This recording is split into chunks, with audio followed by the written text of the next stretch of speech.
Salut, c'est Trado, je suis content de vous retrouver pour la mise à jour de l'analyse technique du CAC 40 et on va commencer par l'action du jour qui est l'Exibook. L'Exibook qui est dans une configuration intéressante et explosive éventuellement. On va récapituler.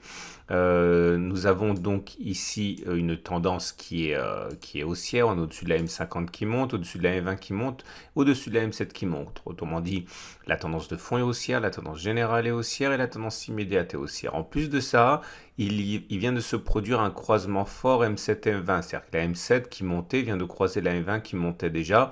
Ça, il faut savoir que c'est potentiellement très haussier. Le seul problème, c'est que nous avons au-dessus de nous une résistance journalière à 3,96, 3,92 à l'origine de la baisse qui s'est produite à partir de fin mai et à partir de laquelle, cette zone, on a perdu jusqu'à 15%. Autrement dit, une belle consolidation. Terrain perdu qu'on a récupéré dans la foulée et on voit bien l'existence de cette résistance jour à l'échec auquel, enfin pas tant, auquel on a assisté depuis 4 séances puisque ça fait 4 séances qu'on essaie de passer au-dessus et 4 séances que cette zone est fait l'objet de vente. Alors du coup, je vous donne cette analyse technique parce que si jamais on devait clôturer au-dessus de la résistance journalière, j'ai pas dit passer au-dessus comme sur la séance de mercredi, j'ai bien dit clôturer au-dessus de la résistance des 3,92, 3,96, il se pourrait bien que cette action attire le regard de beaucoup d'investisseurs et surtout beaucoup de traders. Puisque finalement, quand on y pense, ça veut dire que le bouchon saute et que ce niveau semble, par consensus, à présent, pas cher, puisqu'il y a plus d'acheteurs sur ce prix que de vendeurs. Donc c'est l'esprit qu'il y a. En plus de cela, nous avons, alors c'est anecdotique peut-être, mais en tout cas le Trado Screener, faut que je vous le montre parce que très souvent il donne des indications qui permettent de gagner du temps. Le Trado Screener donne une note à Lexibook qui est de 4. 4, non pardon, si c'est ça, 4 sur 6. C'est pas mal non plus, donc je vous rappelle que le Trado Screener est disponible gratuitement. Il analyse vos 700 actions préférées, vous donne une tendance. Vous trouverez le lien en dessous de la vidéo, mais c'est sur mon site. Bref, tout ça pour dire que c'est assez encourageant. Il y a aussi une kyrielle d'éléments techniques positifs, à savoir le MACD qui vient de passer au-dessus de son signal, l'Awesome oscillateur qui vient de basculer en territoire positif, les volumes qui commencent à s'exciter depuis 4 séances, la rune qui passe au-dessus qui donne un signal positif, de même que le vortex. Bref, bon, ne paniquez pas si vous n'avez pas tous ces outils, vous pouvez ouvrir le même compte que moi, c'est gratuit. Et tout ça pour dire que voilà en résumé ce que cela donne. Si on clôture au-dessus, certains seront tentés d'acheter en mettant un stop loss en cas de retour significatif en dessous de cette zone. Si on revient au contraire sur cette zone de support, eh bien là aussi il pourrait y avoir des intérêts acheteurs.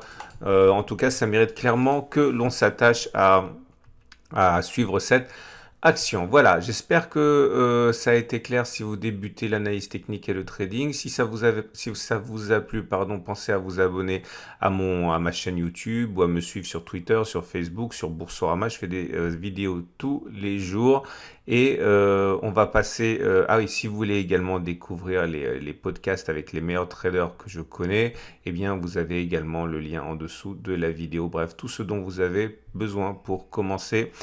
On enchaîne maintenant avec l'analyse technique du CAC 40.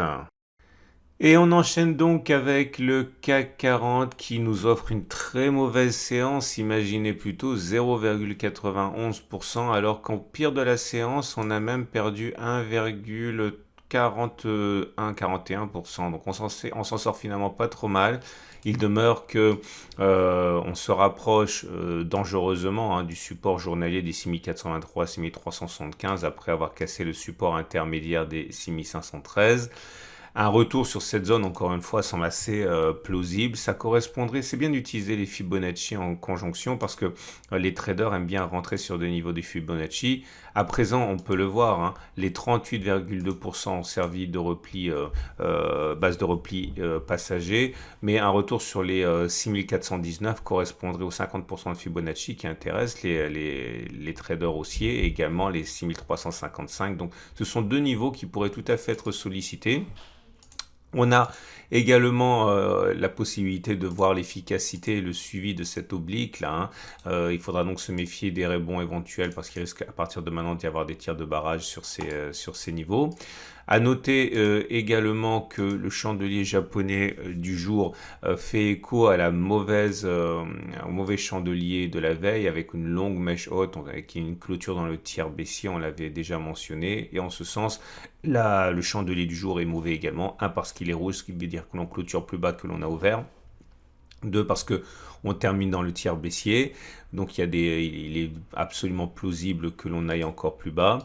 Et nous avons d'ailleurs les bougies Aiki-Nashi. On avait dit que la bougie Aiki-Nashi était sans ambiguïté hein, sur la séance de mardi, puisque c'était une bougie rouge sans mèche haute. Et bien la bougie Aiki-Nashi d'aujourd'hui est du même acabit, hein, c'est-à-dire bougie rouge sans mèche haute. Et ceci près que la mèche correspond à peu près à la moitié du corps, ce qui limite un petit peu le potentiel baissier ou la pression baissière, un petit peu comme ici, vous voyez. Donc c'est pas, paradoxalement, c'est pas aussi baissier qu'on pourrait craindre, même si, encore une fois, c'est absolument pas haussier. Fait intéressant, quand on regarde les bougies 3-line break, on a notre troisième bloc rouge. On sait, on a déjà backtesté et c'est vrai qu'on n'a pas eu trop de chance les dernières fois, mais on sait que lorsque l'on a un bloc rouge, généralement, c'est annonciateur d'autres blocs rouges. Un peu comme on a eu là 1, 2, 3. Là, ça n'a pas marché. Là, on n'a eu que 2. Mais là, c'est notre troisième bloc rouge et ça nous donne également un élément de réponse par rapport au moment où la consolidation sera éventuellement terminée, puisqu'on aura normalement un bloc vert. On suivra ça de très près naturellement. Je vous rappelle que vous avez un tutoriel juste en dessous, hein, le lien pour aller voir le tutoriel, c'est sur la Trado Academy. Et ce qui nous amène donc aux éléments techniques. Et ces éléments techniques sont intéressants à suivre. Ils feront l'objet d'ailleurs du backtest. On commence par la moyenne mobile à cette période qui est baissière, on est en dessous, bon, on le savait déjà, hein, donc la tendance immédiate est baissière. La moyenne mobile à 20 jours, elle est descendante maintenant, et enfin bon, à peu près plate, on est en dessous, on va dire que la tendance générale est à peu près neutre. La moyenne mobile à 50 jours est toujours pour l'instant ascendante et on est au-dessus, donc la tendance de fond est haussière, ça pourrait nous intéresser un retour sur la M50. On a déjà backtesté ça. Hein. Et oui, j'ouvre une petite parenthèse, on me dit, oh, Trado, là, ça fait au moins 6 mois que tu dis que quelqu'un est en train de travailler sur les backtests que tu as fait pour les rendre fiables, c'est-à-dire sur tout l'historique. Ça vient, ça prend du temps, mais ça vient. Nous avons pour l'instant évidemment une moyenne mobile à 200 jours qui n'est absolument pas menacée. On est en tendance donc de long terme qui est haussière. On a même beaucoup de marge de manœuvre. Et pour terminer, nous avons on le savait, hein, les bandes de Bollinger qui se referment et qui montrent clairement que nous sommes dans une période de fin de hausse.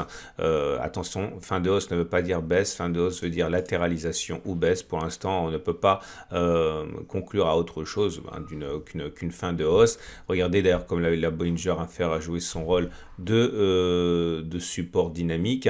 J'aimerais bien que l'on passe un peu de temps à analyser ce croisement baissier faible. Alors, croisement baissier faible, c'est quand la M7 croise la M20, mais que la séance d'avant, ok, c'est-à-dire ici, on avait donc on était ici la séance d'avant, on avait la M20 qui montait encore. Okay, donc croisement baissier faible par opposition à un croisement baissier fort qui aurait eu lieu si la M7 et la M20 descendaient déjà avant. Alors là, c'est pas le cas. La M7 descend, mais la M20 monte. Et comme vous le savez, c'est moins puissant qu'un croisement baissier fort. Et là, justement, ce que j'aimerais backtester avec vous, c'est ce qui se passe après un croisement baissier faible. Et après un croisement baissier faible, je fais le pari que généralement, on retourne faire notre pullback sur la M20 avant toute chose. Et l'idée, c'est que je vais regarder ce qui s'est passé. Alors, je vais vous montrer le premier exemple, ce sera plus simple à partir de là. Alors, il faut remonter un petit peu. Voilà la première occurrence. Et c'est un échec, puisque comme vous pouvez le voir, on a eu notre croisement baissier faible sur cette bougie. La M7 est passée en dessous de la M20 précisément sur cette bougie. Donc ce que je veux, c'est prendre la distance entre le niveau de clôture et le haut de la bougie. Ici, c'est 0,25%. Est-ce qu'on a d'abord fait moins 0,25% ou est-ce qu'on a d'abord fait notre pullback sur la M20. Comme vous pouvez le voir, là, ça a pas tardé. C'est une occurrence perdante puisqu'on a perdu 0,25% avant d'aller faire le retour à la M20. Là, par contre, c'est un succès. Le signal a été donné sur cette bougie-ci. OK. Est-ce qu'on a d'abord fait la distance entre la clôture et la bougie 0,64% vers le bas ou est-ce qu'on a d'abord fait notre retour à la M20? On a d'abord fait notre retour à la M20, donc c'est une réussite. Et voilà un exemple dont je n'ai pas pris compte, mais je vais le développer pour que vous voyez pourquoi je n'avais pas pris compte. Voilà, au moment où le croisement a eu lieu, c'était sur cette bougie-ci. OK? Mais quand on regarde ce qui se passait avant le croisement, regardez bien, sur cette bougie-ci, la M7 est toujours au-dessus de la M20. Ici, la M7 est en dessous de la M20. Donc c'est cette bougie qui m'intéresse, mais avant, comme vous pouvez le voir, la M7 et la M20 étaient déjà descendantes toutes les deux. Ok, donc c'est d'un croisement baissier fort et pas d'un croisement baissier faible, donc j'en ai pas tenu compte. Par contre ici, c'est bon, le croisement a eu lieu ici, la M20 et la M7 ont été croisées. Est-ce qu'on a d'abord fait un pullback sur la M20 ou est-ce qu'on a d'abord fait une distance correspondant à la clôture par rapport au plus haut? Est-ce qu'on a d'abord fait moins 77 ou est-ce qu'on a d'abord fait notre retour à la M20? On a d'abord fait notre retour à la M20. Encore un petit exemple parce que c'est compliqué. Voilà ici le croisement M7-M20 a eu lieu sur cette bougie. Est-ce qu'on a d'abord regardé la distance entre la clôture et les plus hauts de la bougie? Ça fait 2,14. Est-ce qu'on a d'abord fait moins 2,14 ou est-ce qu'on a d'abord fait un pullback? On a d'abord fait le pullback. Ok, bon maintenant on va dérouler un petit peu. Donc on a encore un succès ici, donc pullback avant de faire une baisse comme on l'a envisagé. Encore un succès ici. À deux exemples que j'ai pas pris en considération, je vous montre pourquoi. Là, vous voyez, le croisement a eu lieu ici, mais sur la bougie précédente, la M20 et la M7 descendaient déjà, donc c'est pas un croisement baissier faible, c'est un croisement baissier fort. Et là, j'en ai pas tenu compte non plus, parce qu'au moment où le croisement M7-M20 a eu lieu, on était déjà au-dessus, on est repassé au-dessus de la M20, donc on peut pas toucher, faire un pullback sur la M20 vu qu'on est déjà au-dessus, donc j'avais pas tenu compte non plus. Hein. Voilà, on déroule, donc un échec, un succès, encore un succès, un échec, un succès, un échec, un succès, un échec, un échec, un succès, un échec, un succès, un succès, deux échecs, deux succès, un échec, deuxième échec, un succès, deux succès, un échec. Et ça y est, on arrive à 30 occurrences et c'est un avantage tout petit par rapport à l'aléatoire puisque sur les 30 occurrences, il y a eu 17 succès et 13 échecs.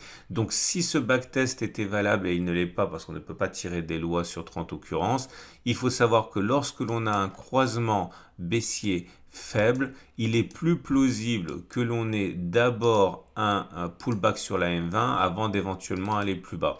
Donc clairement, ça veut dire quoi? C'est que si ce backtest était valable, vous voyez, on est bien dans un cadre de croisement baissier faible. Hein, je vous montre simplement si vous êtes débutant. Le croisement a eu lieu aujourd'hui, mais la bougie d'avant, il y avait bien la M20 qui montait, la M7 qui descendait. Donc c'est bien un croisement baissier faible.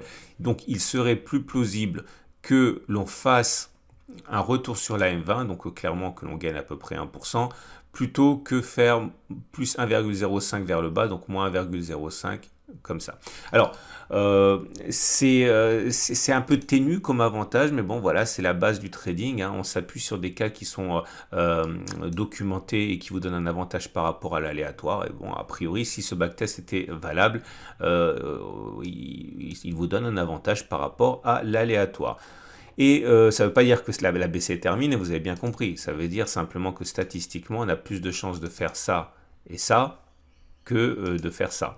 Alors comment ça peut se traduire en trade? Ça veut dire par exemple si vous voulez spéculer à la baisse, attendez éventuellement que l'on remonte parce qu'il est plus possible que l'on remonte avant que l'on fasse autre chose. Okay, ou alors si vous êtes déjà en spéculation à la baisse, éventuellement vous pouvez prendre quelques-uns de vos profits maintenant en vous disant que voilà, vous n'êtes pas sûr qu'on ne va pas remonter et puis aller chercher votre stop loss. Hein. Voilà comment ça s'utilise.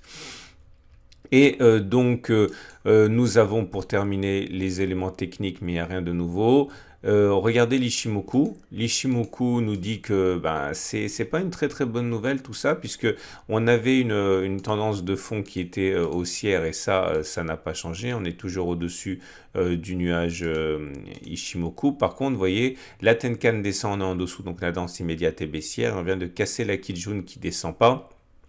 Donc la tendance générale maintenant est neutre.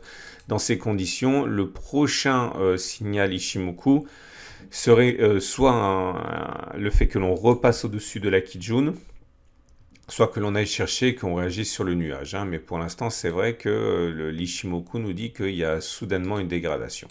Et on termine donc avec les trades du jour. Alors, si vous êtes haussier, vous pouvez faire ce que moi je fais, c'est-à-dire j'attends que l'on revienne ici ou j'attends que l'on clôture au-dessus de ça. Sinon, ça ne m'intéresse pas. Si vous êtes baissier, vous pouvez par exemple trader à la baisse. Alors attention parce que votre objectif, il est assez proche maintenant, il est à 1,3%, donc il ne faut pas être trop... votre ratio gain-risque, il doit être quand même potable. Donc éventuellement, ce que vous pouvez faire si vous voulez spéculer à la baisse, c'est remettre votre moyenne mobile à 20 jours. Dire on va toucher la M20, donc votre objectif, il sera à peu près d'aller chercher 2,3 si on va chercher la M20. Si vous mettez un stop loss au-dessus des précédents sommets, ou même au-dessus de la résistance journalière, ici à 2%, vous avez un ratio gain-risque qui est super, ça se tient. Voilà, je vous souhaite une excellente journée, je vous dis... au fait, savez-vous que sur mon site, vous avez tous les jours les matrices de trading. Alors les matrices de trading, ça peut vous servir en particulier si vous êtes un trader intraday. Je vous montre à quoi ça ressemble, mais ça, j'en parle pas dans la vidéo parce que sinon ça ferait des vidéos qui sont trop longues. Mais lorsque vous allez sur mon site, vous avez tout en bas de l'article les matrices de trading du jour. Donc ça peut vous intéresser également. Et puisque j'en parle, jeudi après-midi, jeudi soir à 19h30, si vous voulez découvrir un petit peu le marché de l'or et trader et acheter, acheter de l'or, je vous rappelle que j'ai un partenariat avec aucoffre.com. Si vous allez sur le site aucoffre.com, ici, vous avez la possibilité d'assister au webinaire qui aura lieu, c'est jeudi soir. Je vous montre comment y aller, ça se passe ici.